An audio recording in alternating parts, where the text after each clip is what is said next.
श्री शिवाय नमस्तुभ्यम। हर हर महादेव। आज मैं आपको पूज्य गुरु जी की पूर्व की कथाओं से श्रवण करके आम के पल्लव की टहनी का विधान होता है। अगर आपका पैसा किसी ने ले लिया है तो उनसे वापस लेने के लिए, और यह विधान उपाय केवल नवरात्र पर ही होता है। तो आप यदि किसी को पैसे दे दिए हैं और वो नहीं दे रहा है तो आप इस विधान को अवश्य कर सकते हैं। इसके लिए आपको क्या चाहिए होगा, शहद चाहिए और कच्चा सूत, जिसको कि हम सफ़ेद रंग का होता है, कच्चा सूत कहलाता है। ये इस तरीके से आप स्क्रीन पर देख सकते हैं, ये आपको चाहिए।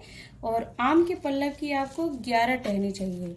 11 टहनी से मतलब है, आप ध्यान से देखिएगा यहाँ पर स्क्रीन में कि ये मैंने जो कलश के ऊपर पल्लव लगाते हैं ऊपर की डाली का, वही हिस्सा यहाँ से लेके यहाँ तक लिया है। तो आपको ऐसे 11 टहनियाँ ले लेनी है और फिर ले करके आप ये जो पत्ते हैं इस पर लगे हुए, ये सारे पत्ते आप इस प्रकार से हटा दीजिए। इस टहनी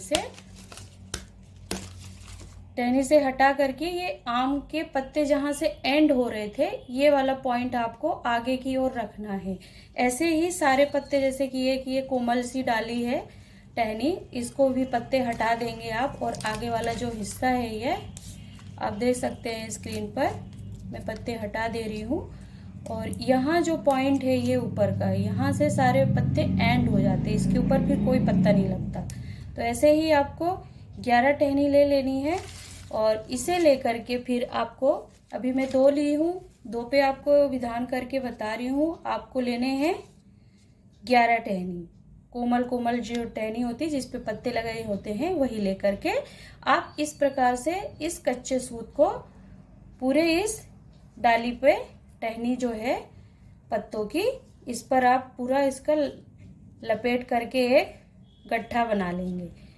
जब यह लकड़ी का गट्ठा बन जाएगा तो इस आप सब कच्चे सूत को तोड़ करके, ये आगे का भाग है, आप स्क्रीन पर अच्छे से देख सकते हैं, यहाँ से पत्ते एंड हो जाते हैं। इस आगे वाले भाग पे ही आपको शहद लगा लेना है। इस डंडी को, टहनी जो है, ऐसे आप शहद से डुबा लीजिए और किसी भी फिर शिवालय पर जाइए।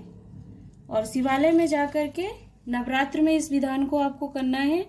शिवालय में जाकर के मान लीजिए कि यह शिवलिंग हो गया और यहाँ पर माता अशोक सुंदरी का स्थान मान लीजिए आप। मैं दिखाती हूँ आपको। मान लीजिए कि ये माता अशोक सुंदरी हो गई, ये पत्ता, और ये शिवलिंग हो गया। तो ये जो शहद वाला हिस्सा है आपको अशोक सुंदरी माता के स्थान पे समर्पित कर देना है। और जहाँ पर आगे की टहनी पर शहद लगा है, यह शिवलिंग की ओर हो। इस प्रकार आप समर्पित कर देंगे। यहाँ बाबा से कामना कर लेंगे और उस व्यक्ति का स्मरण कर लेंगे जिस व्यक्ति ने आपके पैसे लिए हैं और वह पैसे वापस नहीं दे रहा है। और फिर क्या करेंगे आप, ये जो शहद लगा हुआ है यहाँ पर टहनी में, इसी शहद को थोड़ा सा आप ऐसे उठा लीजिए और एक ऐसा साथ में रुमाल लेकर के जाइए। उस रुमाल पे आप इसको लगा लीजिए, फोल्ड करके घर वापस ले आइए और घर वापस ला करके उसे अपने पास रख लीजिए।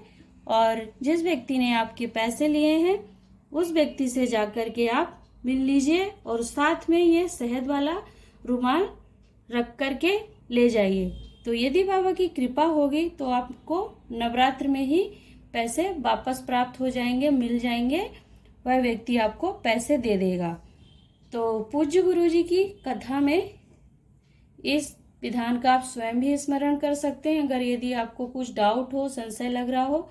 क्योंकि इस विधान को कई लोगों ने अलग अलग तरीके से बताया। कुछ लोगों ने ये जो आम के पत्ते होते हैं इस पर ही 11 पत्ते लेकर के कच्चे सूत को ऐसे लेपन करके फिर इसे ऐसे समर्पित करना भी बताया है। कुछ लोगों ने इसी डंडी के कई टुकड़े कर लिए हैं। तो आपको यहाँ बहुत ध्यान देना है, जिससे आपके विधान करने से आपको पूर्ण फल की प्राप्ति हो और आपको लाभ मिले।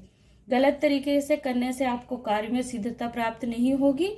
तो इस प्रकार आपको 11 डंडी लेनी है और आगे का ही लेना है, इसके टुकड़े नहीं करना है। आप चाहे छोटी हो चाहे बड़ी हो, इस तरीके से 11 ले लेंगे और उसको ही लेकर के आप सूत लपेट करके विधान को करेंगे तो आपको पूर्ण फल की प्राप्ति होगी। और नियम से करने से हमें फल अच्छा प्राप्त होता है। यदि पूज्य गुरु जी की कथा में इस चीज का आप स्मरण करना चाहते हैं तो पूज्य गुरु जी ने अपने प्रतापगढ़ श्री शिव महापुराण कथा में इस चीज का विधान का वर्णन किया था, वहां आप प्रथम दिवस की कथा में स्मरण कर सकते हैं। अब मैं आपको एक चीज और बताना चाहूंगी कि जो लोग नवरात्र में या अन्य किसी पूजा में नारियल के ऊपर कलावा लपेटते हैं, जैसे कि मान लीजिए ये नारियल हो गया, अब नारियल को कलश के ऊपर आप जब भी रखते हैं किसी भी पूजा में, कलश के ऊपर नारियल रखाएगा तो उसके ऊपर आप मौली का लेपन लपेटते हैं, तो वह मौली जो होती है, मान लीजिए ये मौली हो गई, धागा हो गया, इसे हम ऐसे बांधते हैं, तो कुछ लोग इसे एक बार ही लपेट देते हैं और कलश के ऊपर रख देते हैं। तो आपको ऐसा नहीं करना है। आपको जब भी कलश के ऊपर नारियल रखेंगे तो इसे 5-7 एक बार नहीं लपेटेंगे, बल्कि ऐसे 9 बार इसको लपेट करके फिर कलश के ऊपर रखेंगे और कलश की स्थापना करेंगे किसी भी पूजा में, तो आपको पूर्ण लक्ष्मी प्राप्त होती है और आपके घर में लक्ष्मी का आगमन होता है। यदि हम 1 बार या 5 बार या 7 बार कलावा को, धागा को लपेटते हैं इस प्रकार से, तो फिर हमारे घर से लक्ष्मी क्षीण हो जाती है, समाप्त होती है, हमें पूर्ण फल की प्राप्ति नहीं होती है। तो आशा करती हूँ कि यह वीडियो आपको अच्छी लगी होगी।